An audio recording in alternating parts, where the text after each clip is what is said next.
Hi, this is Ross from the Academy of Medical English. In this video on the writing section of the OET exam, we will learn how to select the relevant data from the case notes which will inform our referral letter. Before you begin writing, you will be given 5 minutes to analyse a set of case notes relating to a particular patient.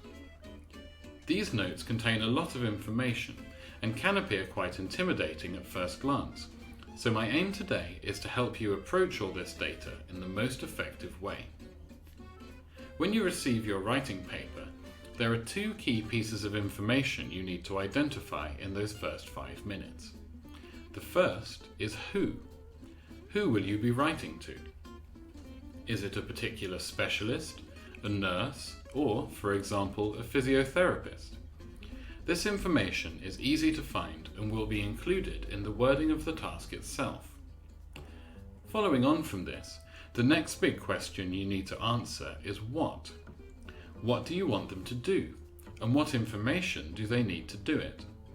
Deciding what information to include in your letter is the difficult part and requires you to put yourself in the other person's shoes, as well as simply interpreting the data in the case notes.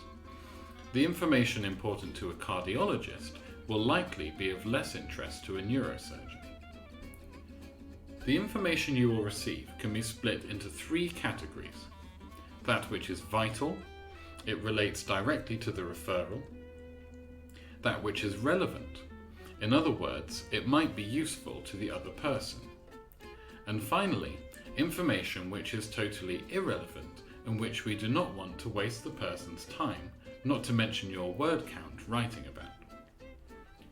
When identifying which information fits into each of these categories, it's a good idea to mark it as such on the notes themselves, so that you can see it at a glance when it comes to the writing stage.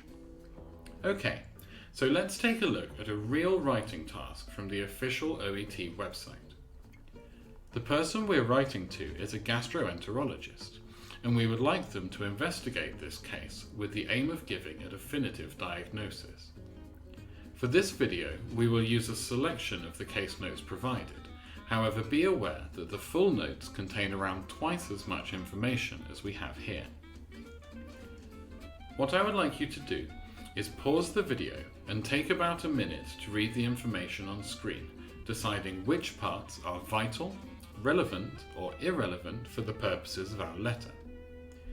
We will start with the latest information, as this will inform our assessment of the patient's medical history.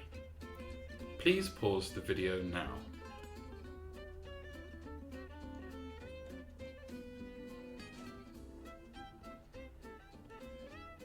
Okay, so I would say that the information in green is absolutely vital for the specialist to know, and that the information in yellow may also be useful, although of secondary importance. This is something which will become relevant when deciding how to organise this data in your referral letter.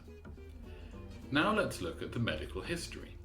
Please pause the video again and repeat the process with this information.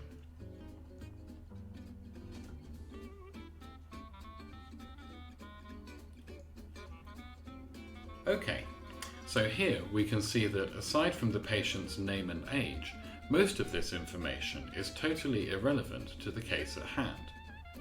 There is, however, one other piece of information that the gastroenterologist should probably know, and that is that the patient is currently overweight, a condition for which she has sought help in the past. So now we have identified all the information which we need to include in our letter. In the next video, we will look at how best to organise and prioritise this data in the letter itself. If you found this video helpful and would like more advice from our OET experts, you can visit us at academyofmedicalenglish.com, or alternatively, email me directly at ross@academyofmedicalenglish.com. Bye for now.